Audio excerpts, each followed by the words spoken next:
తెలంగాణకు పరిశ్రమలు రావాలి, పెట్టుబడులు పెరగాలి, ఉద్యోగ ఉపాధి అవకాశాలను పెంచాలన్నదే ప్రభుత్వ ఉద్దేశమన్నారు CM Revanth Reddy.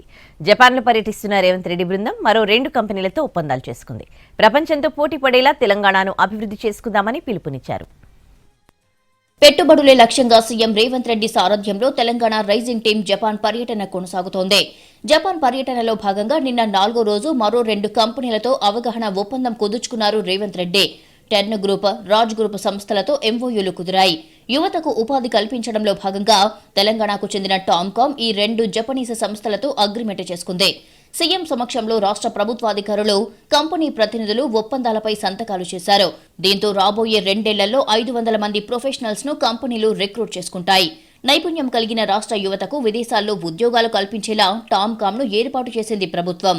Health care, engineering, hospitality, నిర్మాణ రంగంలో నైపుణ్యమైన 500 మంది ఉద్యోగులను ఎంపిక చేసుకోనున్నారు. టోక్యోలో ప్రవాస భారతీయులతో తెలుగు వెలుగు పండుగ సంబరాలలో రేవంత్ రెడ్డి పాల్గొన్నారు. తెలంగాణ అభివృద్ధిపై విశాల దృక్పథాన్ని వివరించారు. ప్రపంచంతో పోటీ పడాలంటే పరిశ్రమలు, ఉద్యోగాలు, మౌలిక సదుపాయాల అభివృద్ధి తప్పనిసరన్నారు. మూసీ ప్రక్షాళన చేద్దామంటే బీజేపీ, బీఆర్ఎస్ అడ్డుపడుతున్నాయని ఆగ్రహం వ్యక్తం చేశారు. మూసీ ప్రక్షాళన, మెట్రో విస్తరణ, రీజనల్ రింగ్ రోడ్, రేడియల్ రోడ్ల ప్రాజెక్టులు తెలంగాణ పురోగతికి కీలకమన్నారు. నరేంద్ర మోడీ గారు గుజరాత్ లో సబర్మతి రివర్ ఫ్రంట్ కట్టుకున్నారు. ఉత్తరప్రదేశ్ వారణాసిలో గంగా నది రివర్ ఫ్రంట్ కట్టుకున్నారు. ఈ రోజు ఢిల్లీలో యమునా నదిని కడతామంటున్నారు.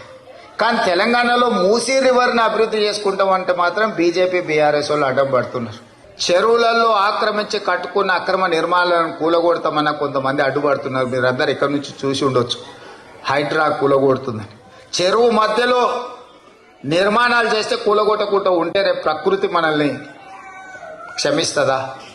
తెలంగాణకు పెట్టుబడులు రావాలి, పరిశ్రమలు పెరగాలని సీఎం రేవంత్ రెడ్డి ఆకాంక్షించారు. ఉద్యోగ ఉపాధి అవకాశాలు పెంచాలి అన్నదే తమ ప్రభుత్వ ఉద్దేశమన్నారు. ఎన్ఆర్ఐలు తోడ్పాటు అందిస్తే ప్రపంచంతో పోటీ పడేలా రాష్ట్రాన్ని అభివృద్ధి చేసుకుందామన్నారు. ఇక ఇవాళ 5వ రోజు పర్యటనలో భాగంగా కిటాక్యూషు మేయర్తో సమావేశమవుతారు.